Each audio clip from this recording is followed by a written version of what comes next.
حدیث نمبر 19 40 نبوی کی روح دین کے اعتبار سے ایک بہت ہی اہم مسئلے سے بحث کرتی ہے۔ اس کے راوی ہیں حضرت عبداللہ ابن عباس، جن کی کنیت ہے ابو العباس، یعنی ان کے والد کا نام بھی عباس ہے، ان کے بیٹے کا نام بھی عباس ہے۔ عن ابی العباس عبداللہ ابن عمر ابن عباس رضی اللہ تعالی عنہما۔ تو اس میں چونکہ جیسا کہ میں نے عرض کیا کہ استعانت باللہ، مدد مانگنی ہو تو صرف اللہ سے مانگو، یہ دین کی روح کا ایک بہت اہم مسئلہ ہے، بہت اہم موضوع، روح دین۔ میں نے اسی لیے آج سورہ فاتحہ کی تلاوت کی شروع میں کہ اس مسئلے کی اہمیت جو ہے اس کا آپ کو اندازہ ہو جائے۔ سورہ فاتحہ جو ہماری نماز کا جزو لازم ہے، حدیث نبوی ہے لا صلاۃ لمن لم یقرأ بفاتحۃ الکتاب، سورہ فاتحہ کے بغیر کوئی نماز نہیں، ہر رکعت میں ہم پڑھتے ہیں، یا یہ دوسری بات ہے فقہ حنفی کے مطابق امام پڑھتا ہے اگر جہری انداز میں تو گویا کہ پوری جماعت کی طرف سے لائے گی ہوئے، لیکن اس پہ اتفاق ہے کہ سورہ فاتحہ ہی اصل نماز ہے۔ اسی لیے ایک حدیث میں جو مسلم شریف میں آئی ہے حضرت ابو ہریرہ سے، سورہ فاتحہ کی تجزیہ کیا گیا ہے مضامین کا، اور وہ حدیث قدسی ہے۔ قسمت الصلاۃ بینی و بین عبدی نصفین، اللہ فرماتا ہے میں نے نماز کو اپنے اور اپنے بندے کے درمیان برابر برابر تقسیم کر دیا۔ بندہ کہتا، اب اس کے بعد ساری تفصیل سورہ فاتحہ کی ہے۔ صلاۃ کہا قسمت الصلاۃ بینی و بین عبدی نصفین، تو ہم تو صلاۃ میں سورہ فاتحہ بھی ہے، پھر اس کے بعد کچھ ہم اور قرآن مجید کی آیتیں پڑھتے ہیں، پھر رکوع بھی ہے، پھر سجود بھی ہے، قیام بھی ہے، اور قاعدہ بھی ہے، سب ہے، صلاۃ تو منہ کا، لیکن یہ کہ اصل صلاۃ سورہ فاتحہ۔ چنانچہ اس حدیث میں تجزیہ کیا گیا ہے، جب بندہ کہتا ہے، میرا بندہ یہ کہتا ہے الحمدللہ رب العالمین، تو میں یہ کہتا ہوں، اللہ تعالیٰ یہ فرماتا ہے حمدنی عبدی، میرے بندے نے میری حمد کی، تعریف کی، ثنا کی۔ جب بندہ کہتا ہے الرحمن الرحیم، میں کہتا ہوں، اللہ کہتا ہے اثنی علی عبدی، میرے بندے نے میری ثنا کی۔ اور جب بندہ کہتا ہے مالک یوم الدین، تو اللہ فرماتا مجدنی عبدی، میرے بندے نے میری بزرگی بیان کی۔ تو یہ سارا میں اس لیے آپ کو حوالہ دے دیا ہے، آج میں سورہ فاتحہ کا درس نہیں دے رہا ہوں، پوری بات نہیں سنا رہا کہ اصل نماز سورہ فاتحہ۔ اب سورہ فاتحہ میں 7 آیتیں ہیں، اور عجیب ترتیب ہے، 3 آیتوں پر ایک جملہ بنتا ہے، الحمدللہ رب العالمین الرحمن الرحیم مالک یوم الدین، آیتیں 3 جملہ 1۔ پھر 3 آیتوں پر ایک جملہ ہے آخر میں، اہدنا الصراط المستقیم صراط الذین انعمت علیہم غیر المغضوب علیہم ولا الضالین، آیتیں 3 جملہ 1۔ درمیانی آیت ہے 4 نمبر کی، ایاک نعبد و ایاک نستعین، یہ ہے در حقیقت مرکزی آیت، مرکزی ہو گئی، 3 ادھر 3 ادھر، پھر وہ 3 ایک جملہ، آخری 3 ایک جملہ، اور یہ ایک آیت میں 2 جملے ہیں۔ ایاک نعبد بھی مکمل جملہ ہے، وہ ایاک نستعین بھی مکمل جملہ ہے، اور یہیں پر سورہ فاتحہ کی وہ تقسیم ہوتی ہے آدھی، 3.5 آیتیں ادھر ہیں، الحمدللہ رب العالمین الرحمن الرحیم مالک یوم الدین ایاک نعبد۔ اب واو آ گیا، یہ واو ایسے ہے جیسے کہ آپ ترازو کو پکڑتے ہیں، مٹھ اس کی جو ہے۔ اب 3.5 آیتیں ہیں، وَإِيَّاكَ نَسْتَعِينُ اهْدِنَا الصِّرَاطَ الْمُسْتَقِيمَ صِرَاطَ الَّذِينَ أَنْعَمْتَ عَلَيْهِمْ غَيْرِ الْمَغْضُوبِ عَلَيْهِمْ وَلَا الضَّالِّينَ۔ یہ جو مرکزی آیت ہے، اس میں 2 باتوں کا ذکر ہے۔ ایاک نعبد، ایک تو ہم اقرار کرتے ہیں کہ اللہ ہم صرف تیری ہی بندگی کرتے ہیں اور کرتے رہیں گے، یہ حال اور ماضی، حال اور مستقبل دونوں کو محیط ہے۔ اور دوسرا وَإِيَّاكَ نَسْتَعِينُ، اور صرف تجھ ہی سے مدد مانگتے ہیں اور مانگتے رہیں گے۔ یہ گویا کہ دین کا ایک مرکزی نقطہ ہے، جو صلاۃ کا مرکزی نقطہ ہے وہی در حقیقت دین کا مرکزی نقطہ ہے۔ اب ہم اس پر غور کر چکے ہیں۔ 40 نبوی کی حدیث نمبر 3 جو ہے وہ اس پر ہے، ایاک نعبد۔ اس میں گفتگو ہو چکی ہے تفصیل سے کہ عبادت کا تصور کیا ہے، جس کے لیے انسان کو پیدا کیا گیا۔ وما خلقت الجن والانس الا لیعبدون، اور تمام رسولوں کی دعوت کا مرکزی نقطہ ان اعبدوا اللہ ما لکم من الہ غیرہ۔ زندگی آمد برائے بندگی، زندگی بے بندگی شرمندگی۔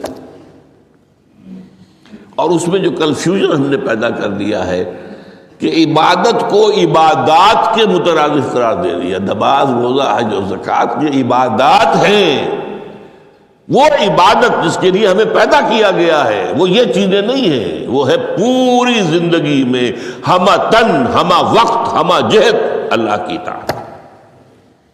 ہر وقت نماز تو نہیں پڑھی جاتی، ہر روز روزہ تو نہیں رکھا جاتا۔ یہ جو کہا کہ میں نے صرف تمہیں پیدا ہی اس لیے کیا کہ میری عبادت کرو، تو عبادت سے مراد یہ چیزیں نہیں ہو سکتی۔ یہ در حقیقت اس عبادت کے لیے سپورٹس ہے،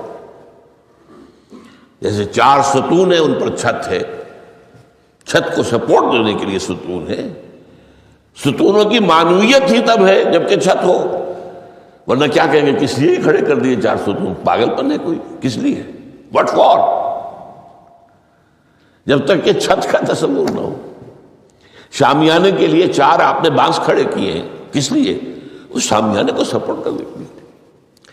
تو اب اس میں جو ایک مضمون آیا وہ یہاں بھی آ گیا اس حدیث میں، تو قرآن مجید کی آیت میں ایاک نعبد و ایاک نستعین، یہ ہے دوسری بات جس پر کہ آج کی ہماری مرکزی جو مضمون ہے وہ یہ حدیث۔ تجھ ہی سے مدد مانگتے ہیں اور مانگتے رہیں گے۔ اللہ تعالیٰ سے مدد مانگنا، اب آپ یوں سمجھیے کہ مدد جو مانگی جاتی ہے مختلف الفاظ استعمال ہو سکتے ہیں۔ استعانت وہ اس حدیث میں بھی آیا، قرآن میں بھی آیا سورہ فاتحہ میں، ایاک نستعین۔ استمداد مدد طلب کرنا، استنصار نصرت مانگنا، استدعاء کوئی دعا کرنا کسی کام کے لیے، استغاثہ کسی کی دعائی دینا، یہ تمام ایک قبیل کی چیزیں ہیں، ان کو جمع کر لیجیے استعانت۔ اب استعانت ایک تو ہے عام مادی دنیا جو اصول کے اندر میں کسی سے کہوں بھائی مجھے ذرا پانی پلا دینا، یہ بھی استعانت ہی ہو گئی نا، میں نے اپنی ایک ضرورت کو پورا کرنے کے لیے اسے مدد چاہیے، اس میں کوئی شرک نہیں، کوئی برائی نہیں، معلوم ہے یہ ایک عام مادی قوانین کے تحت ہوگا۔ یہ علیحدہ بات ہے کہ حضور کے بارے میں یہ آتا ہے صلی اللہ علیہ وسلم کہ آپ کبھی ایسے کام کے لیے بھی کسی کو نہیں کہتے تھے، یہاں تک کہ اگر آپ سواری پر ہوتے تھے اور آپ کا جو کوڑا ہے وہ نیچے گر گیا تو آپ اپنی سواری کو بٹھا کر یا اتر کر خود کوڑا اٹھاتے تھے، کسی سے کہتے نہیں تھے کہ مجھے ذرا اٹھا دو۔ تو یہ استدعاء، استعانت، استمداد، اس میں ایک درجے ہیں، بڑے اونچے درجے بھی ہیں، لیکن عام حالات میں ہم مادی قوانین کے تحت اگر کوئی مدد چاہے کسی سے تو کوئی بری بات نہیں، اس میں کوئی شرک نہیں، اس میں کوئی کفر نہیں، اگرچہ بعض حضرات کے نزدیک اس کا ایک درجہ ہے وہ میں بعد میں بیان کروں گا۔ لیکن یہ کہ ماورائی انداز میں کسی غیر مرئی حقیقی یا باہومہ شخصیت سے مدد مانگنا یہ شرک ہے۔ غیر مرئی حقیقی فرشتے ہیں، غیر مرئی ہے حقیقی، موہومہ جنہوں نے گاڈز اینڈ گاڈیسز اور آلہہ بنا لیے، دیویاں دیوتیاں بنا لیے، یہ موہومہ ہے، ان کے وہم کی پیداوار، وہ بھی غیر مرئی ہے، وہ انہوں نے تصویریں بنا دی ہیں پوجنے کے لیے، لیکن وہ یہ کہتے ہیں کہ یہ تصویریں جو ہم نے بنائی ہیں یا یہ مجسمے بنائے ہیں، بت بنائے ہیں، یہ صرف توجہ کے ارتکاز کے لیے ہے، تاکہ پورا مراقبہ کر سکیں، ہم اپنی توجہ کو مرکوز کر سکیں۔ ہمیں بھی پتہ ہے کہ ان بتوں میں کچھ نہیں ہے۔ ایک عام ہندو ہے بیچارہ، عام جاہل دیہاتی، وہ تو یہی سمجھتا ہوگا کہ اسی میں ہے سب کچھ، اس بت ہی کے اندر ہے۔ لیکن جو پڑھے لکھے ہندو ہیں، جو تعلیم یافتہ لوگ ہیں، ڈاکٹر رادھا کرشنن بہت بڑا فلسفی تھا، جو آپ کو معلوم ہے بھارت کا صدر رہا ہے، بہت بڑا فلسفی، تو اس کی ایک کتاب ہے انڈین فلسفی پہ، اتنی موٹی موٹی 2 جلدیں ہیں اور بڑی باریک ٹائپ کی۔ اس میں اس نے کہا کہ ہم ان بتوں میں کچھ نہیں سمجھتے، یہ تو صرف کنسنٹریشن، توجہ کو مرکوز کرنے کے لیے ہم نے ان کو بنا لیا ہے، تاکہ ان کے ساتھ ایک ذہنی اور روحانی رشتہ قائم کرنے کے لیے اپنی توجہات کو مرکوز کر سکیں۔ بہرحال یہ میں نے بتایا، ایک ہے غیر مرئی حقیقی، ایک ہے غیر مرئی موہومہ۔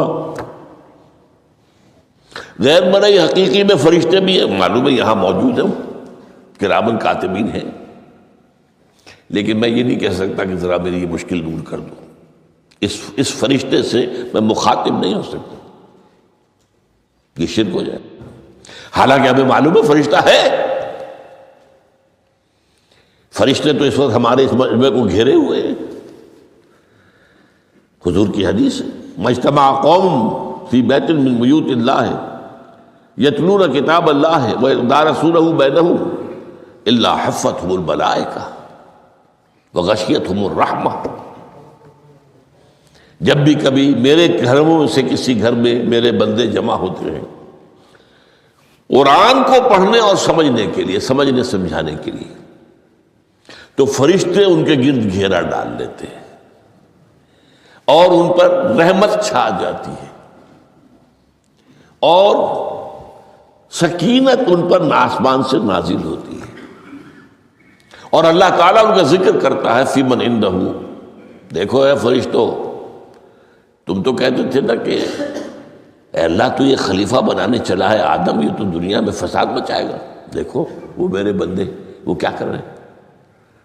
اللہ تعالیٰ ذکر کرتا ہے ان کا اپنی اس مجلس میں، وہ جو ملأ اعلیٰ کی مجلس ہے، جو اللہ تعالیٰ کے قریب ترین جو فرشتے ہیں ان میں، تو فرشتے ہیں لیکن مدد نہیں مانگی جا سکتی۔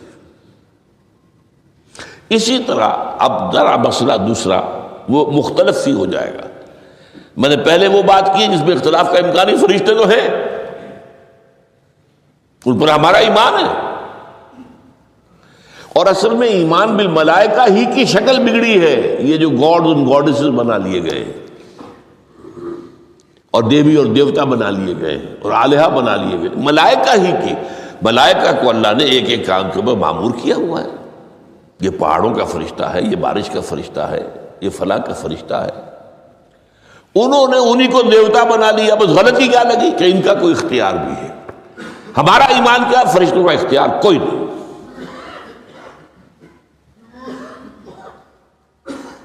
یفعلون ما یؤمرون، جو اللہ حکم دیتا ہے کرتے، ان کا کوئی اختیار نہیں۔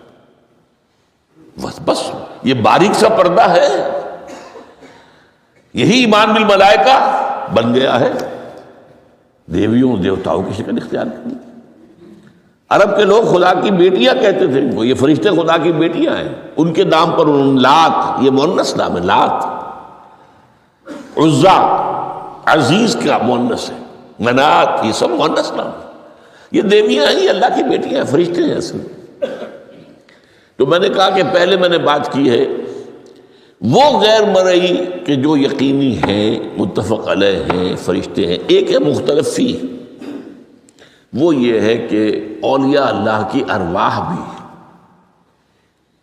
ان کو بھی یہ، اگر یہ قول امام الہند شاہ ولی اللہ دہلوی کا نہ ہوتا تو میں کبھی اس کو تسلیم نہ کرتا۔ ان کا قول ہے کہ اللہ تعالیٰ اپنے جو بڑے محبوب بندے ہوتے ہیں ان کے انتقال کے بعد ان کی ارواح کو بھی فرشتوں کے جو درجہ اسفل ہے، سب سے نچلے درجے کے جو فرشتے ہیں، ان میں شامل کر دیتا ہے، اور اللہ کے احکام کی جیسے تنفیذ وہ فرشتے کرتے ہیں وہ بھی کرتے ہیں۔ اب یہ مختلف فی مسئلہ ہو گیا، سب کے نزدیک نہیں ہے ایسا، لیکن یہ کہ بعض کے نزدیک شاہ ولی اللہ کہہ رہے ہیں تو اس کو تو ہم اٹھا کر ردی کی ٹوکری میں تو نہیں پھینک سکتے بات، لیکن ان کو بھی نہیں پکارا جائے گا، وہ ہے، وہ بھی اللہ کی سول سروس کے اندر بھرتی ہو گئے۔ سول سروس ہے نا، اس کے کارڈرز ہیں ہمارے ہاں۔ پٹواری سے آپ چلیں گے تو ریونیو کا محکمہ جو ہے، پٹواری پر گرداور، اور گرداور سے گرداور، قانون گو، اور اس سے اوپر اور نائب تحصیلدار، یہ چلے گا۔ تو فرشتوں کے بھی گریڈ ہیں، طبقہ اسفل، طبقہ اعلیٰ۔ تو اگر اللہ تعالیٰ اپنے نیک بندوں کی ارواح کو بھی اس میں شامل کر دے تو ہمیں کیا اعتراض ہے؟ اور اس کو ماننے سے کوئی شرک لازم نہیں آئے گا۔ ہاں انہیں پکارو گے تو شرک لازم آ جائے گا۔ بات سمجھ رہے ہیں؟ باریک فرق۔ فرشتوں کو مانتے ہیں، پکار نہیں سکتے، مدد نہیں مانگ سکتے۔ اسی طریقے سے ان کو آپ مانتے بھی ہوں اگر کہ وہ ملائکہ کی آخری صف میں ان کو بھی اللہ نے بھرتی کر لیا ہے تو ٹھیک ہے، لیکن یہ کہ آپ اختلاف کریں، اختلاف بھی کر سکتے ہیں کہ اتنی بڑی بات کے لیے کوئی دلیل قرآن مجید سے ہمیں نہیں ملتی، فرض کیجئے کوئی شخص کہتا ہے، لیکن یہ کہ یہ ایک قول ہے، ایک محدث کا ہے، لیکن بعد فرق جو بتا رہا ہوں ان کو یہ مان لینا کہ فرض کیجئے شیخ عبد القادر جو ہے بغدادی گیلانی رحمۃ اللہ علیہ، ان کی روح اب کہیں آ سکتی ہے، ارواح آ سکتی ہے، جیسے ملائکہ آ سکتی ہے، روح محمدی صلی اللہ علیہ وسلم آ سکتی ہے، لیکن ہم اس وقت محمد کو پکاریں گے نہیں، پکارا تو شرک ہو جائے گا، دعوت دعا کی تو شرک ہو جائے گا۔ تو یہ ذرا باریک سا فرق ہے جو ہمارے ہاں اس فرق کو نہ سمجھنے کی وجہ سے ہی یا تو انکار کر دیتے ہیں سرے سے، روح آ ہی نہیں سکتی، اور یا یہ کہ پھر ان سے دعائیں اور استدعاء اور استغاثہ، تو یہ دونوں میں جو ہے انتہا ہو جاتی۔ اچھا، دنیا کے قانون کے تحت بھی جو میں نے کہا تھا، میں بتاؤں گا کہ اس کا بھی ایک مرتبہ ہے۔ آپ نے کسی شخص سے ایک کام کے لیے کہا، وہ کام دنیا کے قوانین کے تحت ہے۔ فرض کیجئے آپ کسی سے کہتے ہیں میری فلاں جگہ پر سفارش کر دیجئے، میرا یہ مسئلہ ہے، 100% درست ہے، لیکن یہ کہ فرض کیجئے کہ میرا جو مدعا علیہ ہے یا جو میرا مد مقابل ہے وہ چرب زبان ہے زیادہ، یا وہ اس نے کوئی لمبی چوڑی سفارش جو ہے فراہم کر دی ہے، تو آپ بھی میری بات رکھ دیں۔ وہاں قرآن مجید میں آیا ہے، سورہ نساء، من یشفع شفاعۃ الحسنۃ، اچھی شفاعت کرنا، صحیح بات، تو اس کے اندر اللہ تعالیٰ نے اجر و ثواب رکھا ہے۔ اب آپ نے ایک دفعہ کہا، اس نے نہیں کیا، دوسری دفعہ کہا، نہیں کیا، پھر کہا، تو یہ میں ایک بزرگ کا قول آپ کو بتا رہا ہوں کہ یہ شرک ہو جائے گا۔ ایک دفعہ کہا ٹھیک ہے، یہ سوال ہے، دوسری دفعہ کہا یہ بھی چلیے معاف، اب تیسری دفعہ، اس کا مطلب یہ کہ آپ نے یہ بات سمجھ لی ہے کہ آپ کا خیر اسی کے ہاتھ میں ہے، اور یہ شرک خفی ہو جائے گا۔ ٹھیک ہے، آپ نے کہا اگر وہ کر دے ٹھیک، کوئی اعتراض نہیں۔ تو یہ باتیں بھی سمجھنے کی ہیں، کیونکہ آدمی جو ہے اگر پیچھے پڑ جاتا ہے، کہتا رہتا، مطلب معلوم ہوا کہ اس کے ذہن میں یہ بات بیٹھ گئی ہے کہ تمہارا خیر جو ہے، تمہاری بھلائی اسی کے ہاتھ میں نہیں۔ بہرحال اس تمہید کے بعد اب ہم پڑھ رہے ہیں، حضرت ابن عباس فرماتے ہیں رضی اللہ تعالی عنہ، کنت خلف النبی یوما صلی اللہ علیہ وسلم، ایک دن میں حضور کے پیچھے تھا۔ اب پیچھے ہونے سے کیا مراد ہے؟ گمان غالب یہ ہے کہ سواری پر، جس کو ردیف بھی کہتے ہیں، واللہ عالم یہ بھی ہو سکتا ہے کہ چلتے ہوئے پیچھے پیچھے چل رہے ہیں ادب کے ساتھ، چچا زاد بھائی ہیں لیکن عمر میں تو بہت چھوٹے ہیں، نوجوان ہیں۔ اس کیفیت میں حضور نے اب ان سے خطاب کیا، یا غلام، اے نوجوان، اے لڑکے کہا، اے لڑکے، اعلمک کلمات، میں تمہیں تلقین کرتا ہوں چند کلمات۔ اب یہ ہے حضور کا طریقہ تربیت و تعلیم و تزکیہ۔ وہاں کوئی مدرسے نہیں تھے، وہاں کوئی درس کی محفلیں تو نہیں ہوتی تھی، محفل تو ایک ہی ہوتی تھی ہفتے میں، اور وہ جمعے کا اجتماع ہے۔ باقی حضور کی صحبت ہے، فجر کی نماز کے بعد بھی آپ بیٹھے ہیں، صحابہ بھی بیٹھ کے ہیں، کچھ گفتگو ہو رہی ہے، اسی میں تربیت، اسی میں تعلیم، اسی میں تزکیہ۔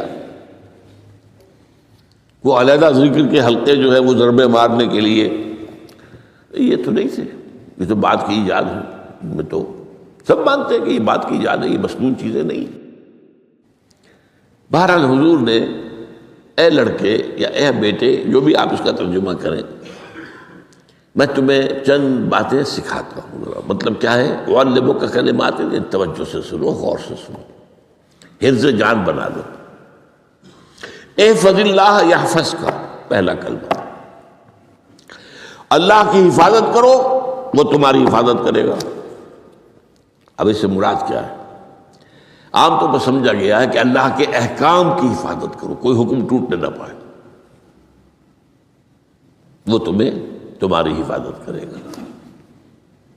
اور ایک مفہوم یہ بھی ہو سکتا ہے، اللہ کو اپنے دل میں محفوظ رکھو، اس کی یاد سے اس دل کو، اس خانہ قلب کو خالی نہ ہونے دو، مستحضر رکھو اللہ کو اپنے دل میں، تو اللہ تمہاری حفاظت کرے گا، اللہ تمہیں یاد رکھے گا۔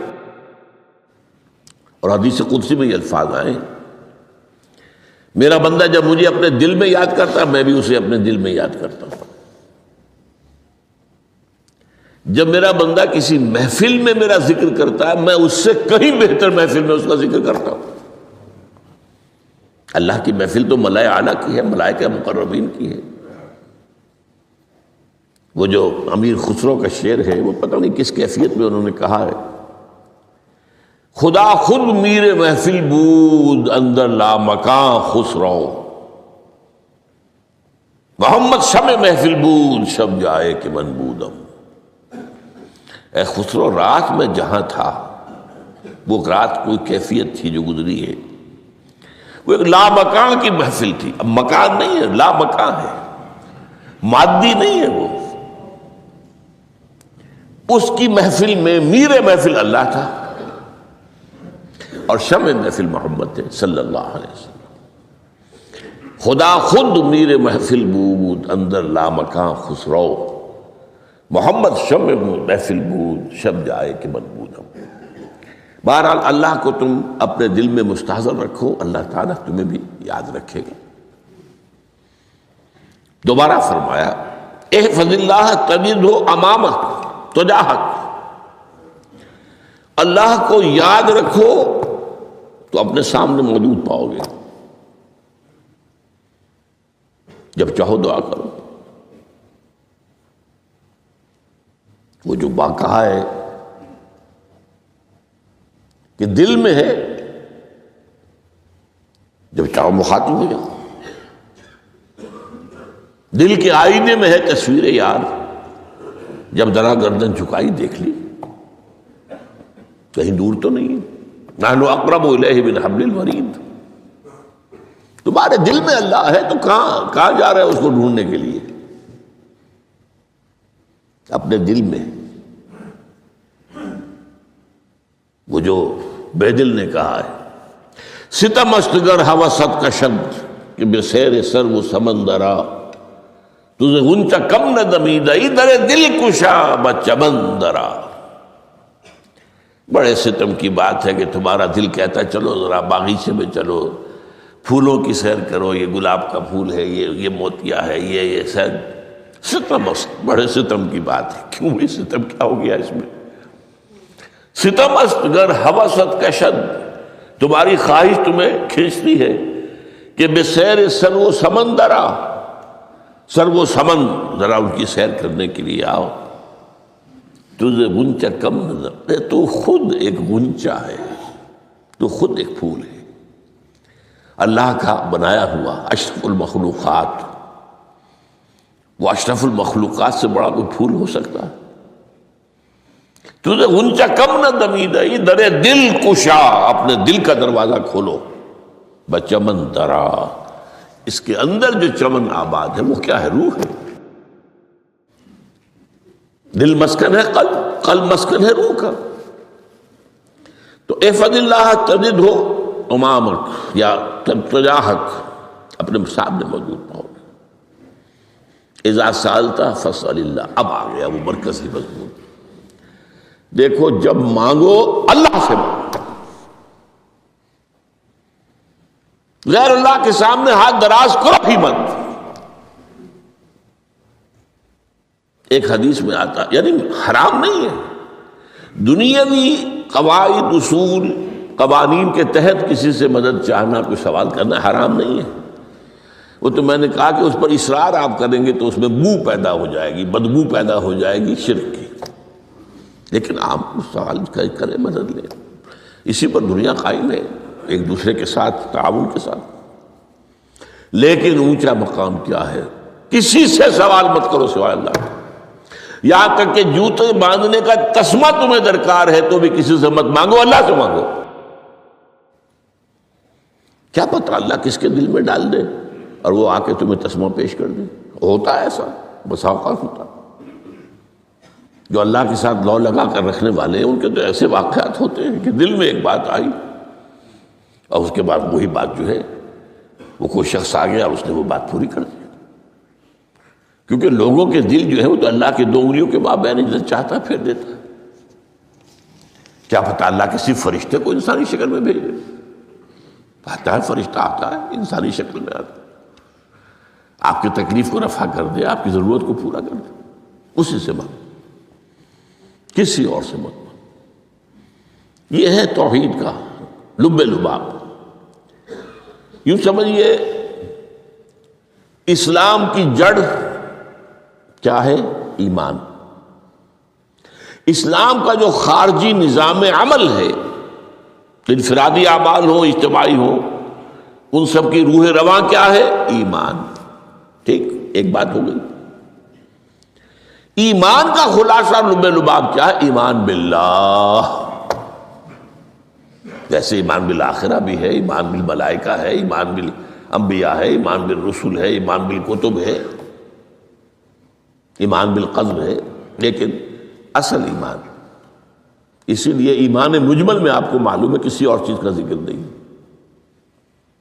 آمنت باللہ کما ہوا باسمائہ و صفاتہ وقبلت جمیع احکامہ اقرار باللسان و تصدیق بالقلب۔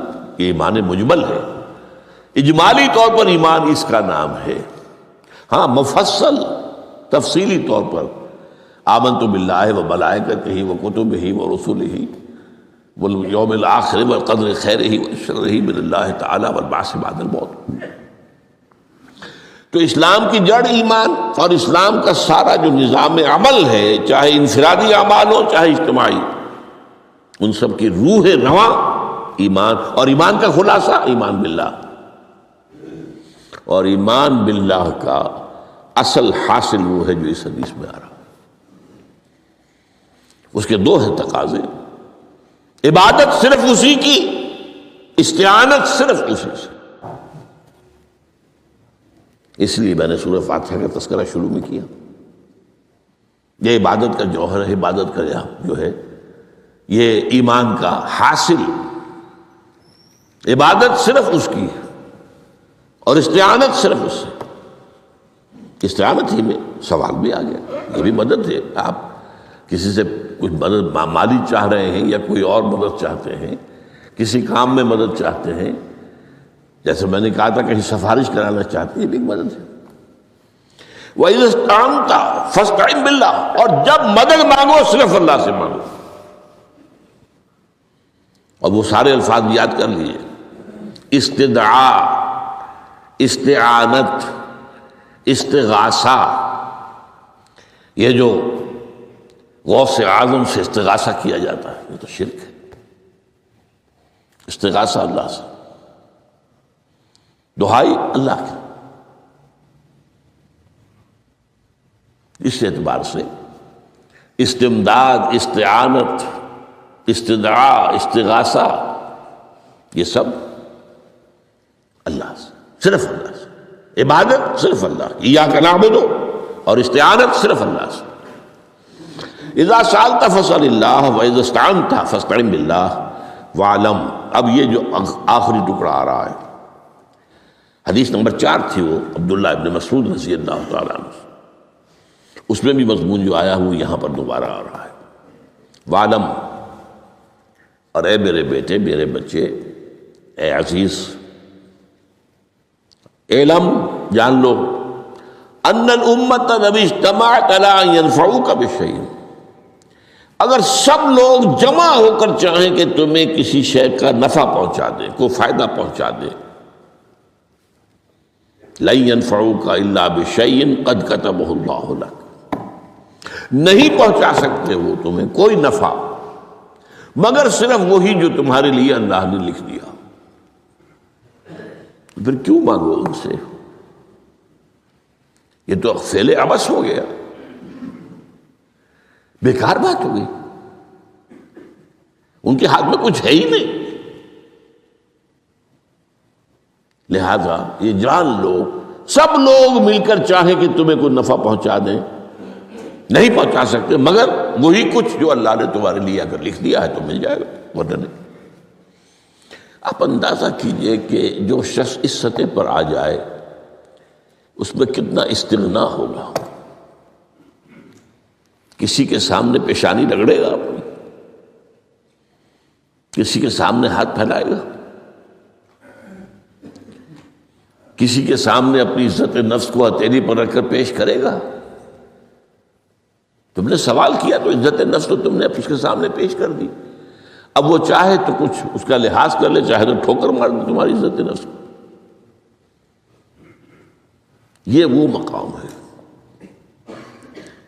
جب مانگو صرف اللہ سے، جب مدد طلب کرو صرف اللہ سے. اور جان لو اگر تمام لوگ جمع ہو کر تمہیں کوئی فائدہ پہنچانا چاہے نہیں پہنچا سکتے، الا بشیء قد کتب اللہ لک وان اجتمعوا علی ان یضروک بشیء لم یضروک الا بشیء قد کتب اللہ علیک.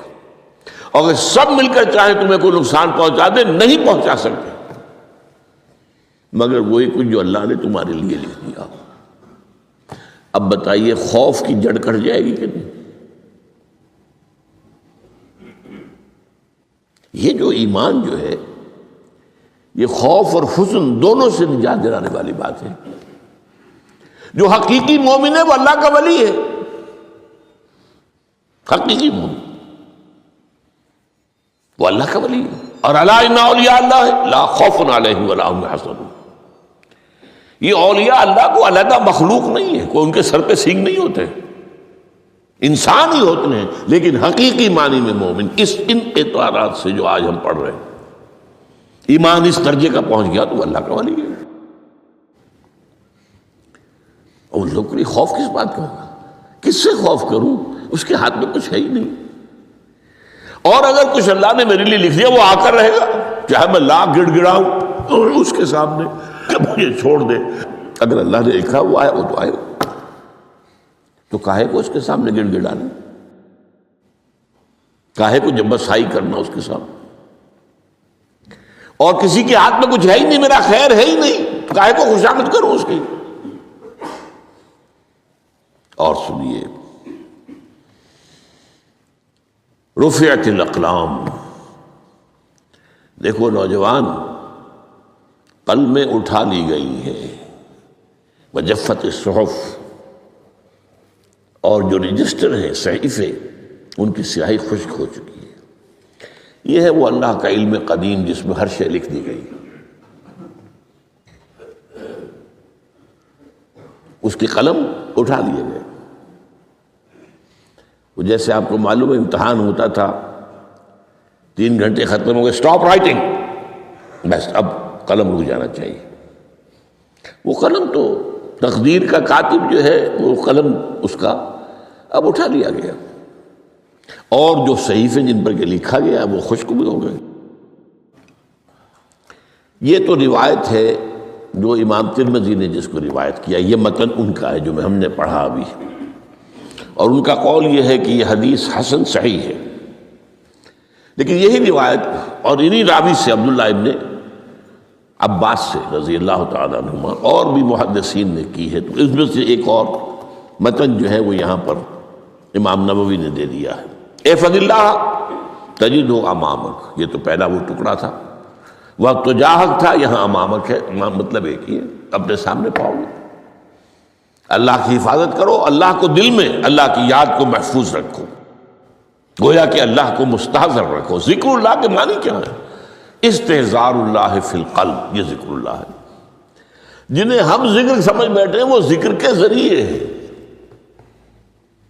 اقیم الصلاۃ لذکری، نماز قائم کرو میری یاد کے لیے، نماز ذریعہ ہے یاد کا۔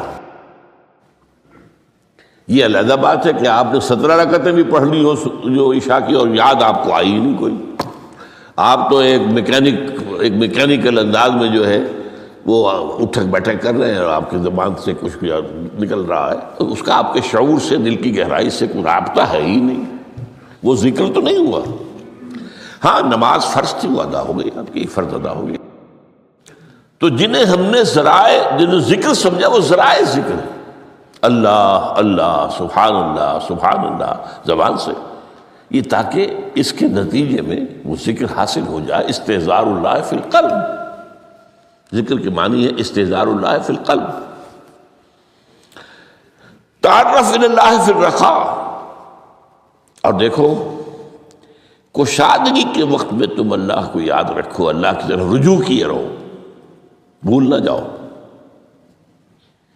وہ نہ ہو جو کبھی کہا تھا، بہادر شاہ ظفر کے اشعار میں سے بہت زور کا شعر ہے، ظفر آدمی اس کو نہ جانیے چاہے کتنا ہی ہو فہم و ذکا، جسے عیش میں یاد خدا نہ رہی، جسے تیش میں خوف خدا نہ رہا۔ وہ ہے کشادگی کی حالت میں، جب کہ تمہارے لیے کشادگی ہے، اللہ کی طرف رجوع کیے رکھو۔ یعرف کا فی الشدہ، تو اللہ اپنی توجہ تم پر رکھے گا شدت کے وقت میں، جب تمہیں کوئی تکلیف ہے، اس تکلیف کو تم پر آسان کر دے گا۔ تکلیف تو آنی ہے، لکھی ہوئی ہے، وہ تو آئے گی، لیکن یہ کہ اللہ تعالیٰ اس کی شدت کو، ایک ہی چیز ہے جس کو ایک انسان بہت شدت کے ساتھ محسوس کر رہا ہے، دوسرا آدمی اتنا نہیں محسوس کر رہا ہے، احساس کا معاملہ ہوگا نا۔ وہ تو اصل میں اگر انسان کی نروز کٹی ہوئی ہے تو احساس ہوگا ہی نہیں، سرے سے ہی نہیں ہوگا۔ تو اس اعتبار سے اللہ تعالیٰ تمہارے لیے اس شدت کی کمی کر دے گا۔ وَعْلَمْ أَنَّمَا أَخْطَأَكَ لَمْ يَكُنْ لِيُصِيبَكَ، اور جان لو جو چیز تم سے چھوٹ گئی ہے، رہ گئی ہے، وہ ہرگز تمہیں ملنے والی نہیں تھی۔ اب آپ نے کسی ملازمت کے لیے درخواست دی ہے، درخواستیں مانگی گئی ہیں، اپنی سی محنت کر لی، نہیں ملی ملازمت، اب آپ بیٹھے ہوئے افسوس میں، رنج میں، غم میں، فلاں نے یہ کر دیا، فلاں نے یہ کر دیا، وہ فلاں جو ہے بڑی تکڑی سفارش لے آیا تھا، فلاں نے رشوت دے دی۔ چھوڑو میاں اس کو، وہ تمہارے لیے نہیں تھی۔ کاہے کو اپنے ذہن کے اندر یہ کھچڑی پکا رہے ہو بیٹھے ہوئے؟ خام خواہ آپ شاید سوء ظن میں بھی مبتلا ہو رہے ہو، کسی نے نہ رشوت دی اور آپ سمجھتے ہو کہ رشوت دی ہے اس نے۔ یہ ساری چیزیں جو ساری سیئات، ان کی جڑ کٹ جائے گی۔ وَعْلَمْ أَنَّمَا أَخْطَأَكَ لَمْ يَكُنْ لِيُصِيبَكَ وَمَا أَصَابَكَ، اور جو چیز تم پر آ گئی، لَمْ يَكُنْ لِيُخْطِئَكَ، ہو ہی نہیں سکتا تھا کہ وہ تم پر نہ آتی۔ یہ کر لیتا تو ہو جاتا، شاید یہ کر لیتا، میں نے ٹیکا پہلے لگوا دیا ہوتا تو یہ بات نہ ہوتی۔ بھائی وہ جو ہونا تھا وہ ہونا تھا۔ اب یہ وہ چیز ہے جس سے انسان میں کیفیت پیدا ہوتی تسلیم و رضا۔ ہم بھی تسلیم کی خو ڈالیں گے، بے نیازی تیری عادت ہی صحیح، اے اللہ جو تو نے چاہا مجھے قبول ہے۔ اسی لیے میں نے آپ کو آیتیں سنائیں سورہ تغابن کی، ما اصاب من مصیبت الا باذن اللہ، کوئی مصیبت نہیں آتی مگر اللہ کے اذن سے. وَمَن یؤمن باللہ یہد قلبہ، جو اللہ پر ایمان رکھتا ہو اللہ اس کے دل کو ہدایت دے دیتا ہے. ہدایت کس بات کی؟ تسلیم و رضا. ستمش گر حوست کا شد کہ میں سر سلم و سمندرا. نہیں، یہ دوسرا شعر میں پڑھنا چاہتا تھا. سر دوستاں سلامت کہ تو خنجر آزمائی، نہ شبد نصیب دشمن کے شبد ہلا کے تیغت. اے اللہ تیری طرف سے ہے، مجھے قبول ہے، اور بظاہر مجھے تکلیف ہو رہی ہے لیکن یقیناً اس میں میرا کوئی خیر ہے. یدک الخیر، تیرے ہاتھ میں تو خیر ہی خیر ہے جو بھی تیری طرف سے آئے. سر تسلیم خم ہے جو مزاج یار میں. اور یہ مضمون جو ہے زیادہ بڑے پیمانے پر سورہ حدید میں آیا ہے. ما اصاب من مصیبت فی الارض ولا فی انفسکم الا فی کتاب من قبل ان نبرأہا. کوئی مصیبت نہیں آتی نہ تمہاری جانوں میں نہ زمین میں. زمین میں زلزلہ آ جانا، سیلاب آ جانا، کچھ اور زمین کا دھنس جانا، یا یہ ہے کہ تمہاری جانوں میں کوئی بخار ہو گیا، کوئی اور تکلیف ہو گئی، اچانک معلوم ہوا کہ انسان جو کینسر ہے، اور کینسر بھی اب 3rd سٹیج کو پہنچ چکا ہے. لیکن جو بھی آیا ہے وہ اللہ کے علم قدیم کی کتاب میں پہلے سے لکھا ہوا ہے. فی کتاب من قبل ان نبرأہا، یہ کتاب میں درج ہے اس سے پہلے کہ ہم اسے ظاہر کریں. اس کا نتیجہ کیا نکلنا چاہیے؟ لیکن لا تاسوا علی ما فاتکم ولا تفرحوا بما آتاکم. افسوس نہ کیا کرو جو تم سے جاتا رہے، چھوٹ جائے. کوئی عزیز فوت ہو گیا، کوئی موقع ہاتھ سے نکل گیا، ارے بھائی میں چوک گیا، بڑا موقع تھا، اب اس پر افسوس کر رہے ہیں. نہیں، جو چیز دیکھیں لا تاسوا علی ما فاتک ولا تفرحوا بما آتاک، جو اللہ تمہیں دے دے اس پر اتراؤ مت. وما اصابک لم یکن لیخطئک واعلم ان النصر مع الصبر. اور جان لو اللہ کی مدد صبر کے ساتھ آتی ہے. جو آئے اس کی طرف سے جھیلو. زبان پر کلمہ شکوہ اور شکایت نہ آئے، اللہ سے شکایت نہ آئے.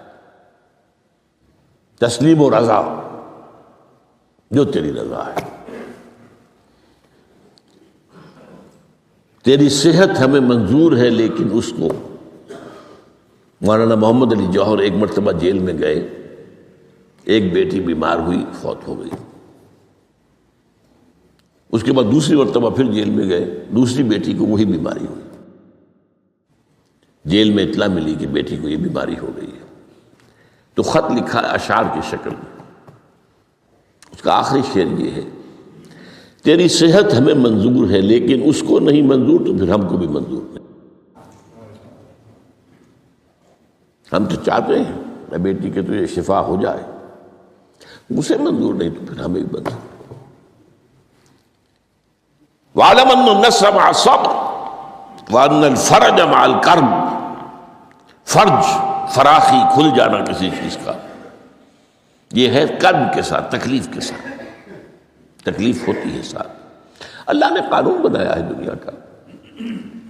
اب آپ اندازہ کیجئے بچے کی ولادت میں ماں کو کتنی تکلیف اٹھانی پڑتی ہے. آج کل تو فیشن ہو گیا ہے، سیدھے سیدھے جاؤ آپریشن کراؤ، تکلیف سے بچ جاؤ.